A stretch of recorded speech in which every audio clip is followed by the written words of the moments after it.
Joining me now from, I think, in Seattle, a Yes, guy sir. who was a teammate of mine, a first-round draft pick in 2002. I wore a pair of Jordans for this conversation because he's a Team Jordan member, a superstar, an absolute monster in the game who was also one of the best teammates I've ever had. Let's get right to it. Ladies and gentlemen, Dwight Freeney. Okay, D-Free. How are you, dude?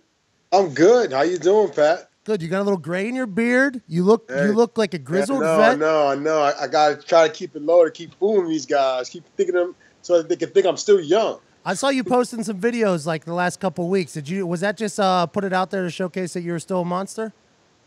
Well, you know what? Why not? Why not? I gotta be more involved with the social media platforms now these days, and I'm kind of old school. So for me, it's kind of like, all right, let me get involved with that.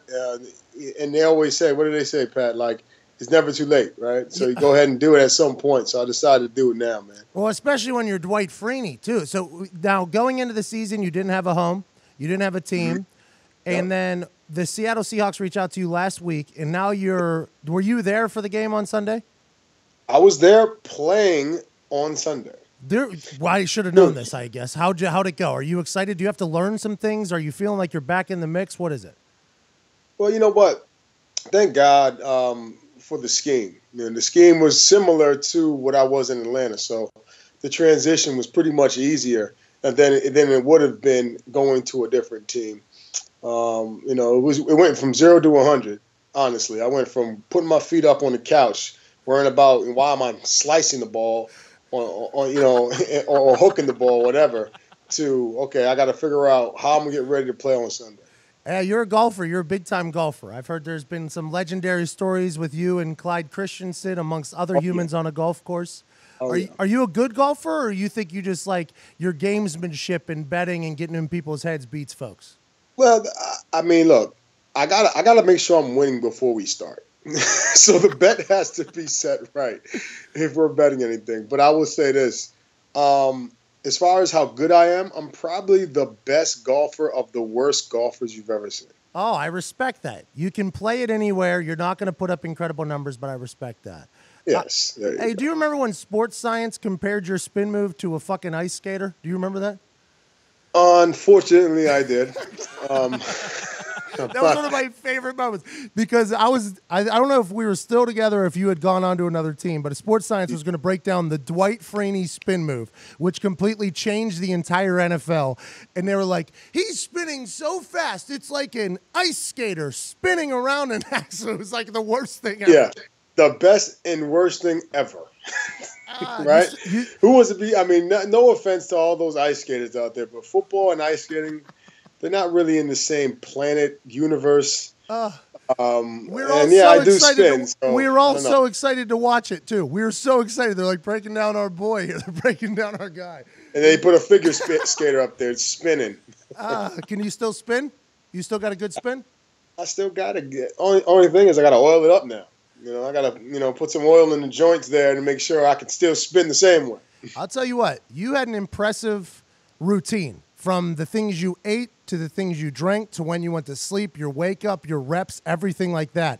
How have you found this regimen, and are you still on the regimen that I witnessed, or has it evolved since you left the Colts? To be honest with you, it's evolved just a little bit. And I think as older guys, you realize quick, if you want to still play at that same level and have that same level of intensity or just – being part of the game the way that you used to be, you better find something quick and a routine quick. So I learned that at an early age, in early years of my career. And as my career has gone on, it has gotten worse as far as my routine. Before I could run outside and go to the practice and be done and be ready to go and within 15, 20 minutes. Now it takes me about double that. It takes me about 40 minutes to stretch, do the things that I need to do, to be able to go out there and try to keep up with all these 90 babies. They are so young, dude. It's not easy. It's young. Not easy. What's the strategy behind? You're one of the most, I would say, You changed the game, the DN position for a long time. You came in. What is the Dwight Freeney strategy? What is your strategy? Do you try to get off the ball quicker than the tackle? Do you try to set up the tackle? In your mind, what is going through your head through the course of a game? Because it's like a fucking painter painting a picture almost. Well, you know what? I wish we had a lot of time. I mean, listen, I could talk about this for days. I'll tell you this much, Pat. I always say this. What I do, it's not checkers, it's chess. Okay. And it's like a pitcher on the mound, and you are throwing, and you have, numerous pitches that you have in your repertoire, and you're throwing them, and you study the opponent, the batter, and if you can come in with that inside fastball, the outside fastball, the split finger, the curveball, the changeup, and it's no different for what I do versus an offensive tackle. I have a repertoire of moves, and depending on who I'm playing, based on the study of the film going into that game or that week or whatever, I'll know what repertoire of moves I'm going to use and what works best against him. Now, the older I've gotten, some of those moves that the ballerina. I used to be able to do. The ballerina, yeah. Yes. The ballerina, yes, thanks, Pat. The figure skater. The other moves that I like to use, I can't do as efficient as I did back in the day. So you kind of have to tailor your game based on, what your limitations are. And I've been pretty good at that here, in year 16. It always seemed to me that in big moments, game-changing moments, big situations, whether it's Sunday Night Football, Monday Night Football, the Super Bowl, playoff games, and the game's on the line, you make the play. You're the guy that makes the play, and you have. I think that's just on your resume. Do you set somebody up the entire game for that big moment so you can bust out something new and beat them? No, not honestly, no. It's just a continuous process throughout the game. I'm probing. Not only am I probing, I'm trying to win every time I come out. So I'll have a pretty good game plan that I'm confident in going into the game as far as rushing the passer is concerned. And I'll throw every pitch or every rush as if I'm trying to win on that particular rush. But the thing is, I'm also gathering information, Pat, as I do that. It's the most you never knew that this was this calculated, by the way. It is fucking calculated. You are truly like a master of your art. It's a truly calculated thing, the games. No, it is. It is. And the thing is, it's just experience. And I've had a lot of experience, but I've been taught by, one of the best coaches, in NFL history, I believe, in John Turley. He's coached a lot of legends, a lot of Hall of Fame guys. And I'm friends with a lot of those guys as well. So, when I meet up on the golf course, we talk about some stuff like this. And, that's what it is, man. It's just like I've been around a lot, and I've absorbed a lot of information. And I try to use that to my advantage, So whatever I'm lacking in athleticism, I try to, use my knowledge of the game to even the playing field. Jesus, that's mind-blowing, by the way. I think that is absolutely mind-blowing. In your phone right now, who's the name you have in your phone right now that when you got it, you're like, God damn, I'm a pretty big deal? Yeah. Who is it? Oh, well, put it this way.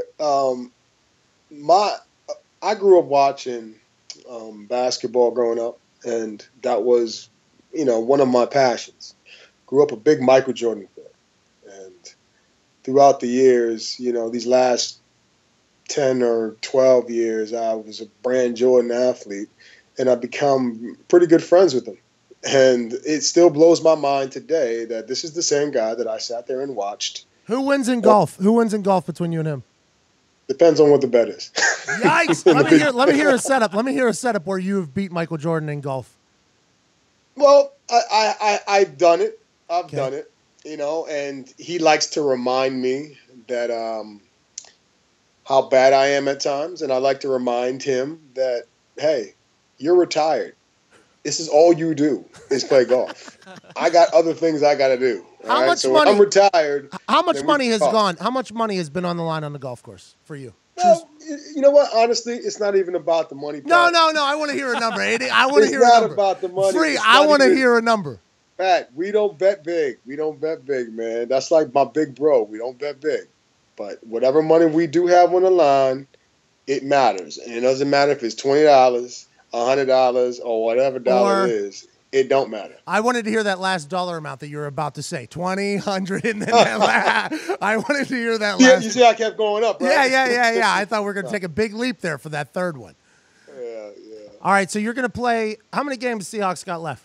8? I think we just played our 8th game, I believe. Almost 7th game, so we're in week 8 now. All right, what is the what are some Freeney goals? Do you set goals for yourself on what you want to accomplish, or do you just say I want to get better each week? Yeah, that's pretty much what it is. You can set goals, and that's all good and well. I now know, as playing as long as I have, is that sometimes those goals, people get sacks based on different things. Based on protection, based on playing time. When I was a everyday down playing guy, I used to set all these goals of how many sacks I wanted to get per year, double digits than the other. It's changed a little bit because I'm not on the field as often. But I do spend more time teaching and helping the guys off the field as far as learning the game. So awesome. As long as our unit is doing well, I really take pride in that, and I feel like I've done my job. That's because you're OG now, cuz. You're OG. Yeah. Time flies. Old ass dude in the league now, Dwight Freeney. Still making a difference in Seattle. How's Pete Carroll? He's a cool guy? Great guy. Real laid back, cool. Definitely from LA. Do you like you enjoy who's been your favorite all right, so aside from JT, right, which is John Tierlink, he talked about him earlier being a D-line coach. Who's been the most influential person on Dwight Freeney's life? Oh, probably my mother. Man. My mother and my parents, actually, they have instilled in me the work ethic, what it takes to keep grinding and keep going. That's awesome. And that positive mentality, when I get knocked down, make sure I get back up. And God always has a plan for me, man. And I have that mentality, and that's what I do. Was that Jordan that just texted you right there? That was fucking Michael Jordan? Oh, yeah. No, not exactly. Oh, Derek Jeter. Got it. So, hey, one final question. I'll let you get back to your off day, which I'm assuming there's an entire regimen for. You have every hour calculated. Have you gotten better at cornhole? You know what? I have. I definitely have. I kind of figured it out. When I say figured it out, I've gotten a little better. When I was in Arizona, I think there was a little place near my house I used to go to. And play cornhole? You used to go to a place to play cornhole? Not to play. I would go there on an off day on my diet, but it would be sitting there looking at me. So I started, throw, and I just figured out the little rhythm of where you're supposed to throw and the spot you're supposed to throw. But unfortunately, I hadn't done it since. So it pretty much went to waste because no one else plays. Yeah, it's unbelievable. I got better. I appreciate that. I'll tell you what, you're a rough start in the Indianapolis locker room whenever we're... Very rough. Rough. You were hit or miss, we'll say. Well, yes, easy money. Let's call it that. It was a good time. We had a lot of fun. I enjoyed those days greatly. Dwight, good luck in Seattle. The NFL is a better place when you're in it. I cannot wait to watch the figure skater do his fucking work for the rest of the season. Thank you so much for joining me, man. My man. You take care, Pat. Hey, you know what? Tell Jordan, if he ever wants a Caucasian guy on the roster, I would love to sign up. Yes, I will definitely let him know. All right, see you, Free. Good luck, man. My man. You take care.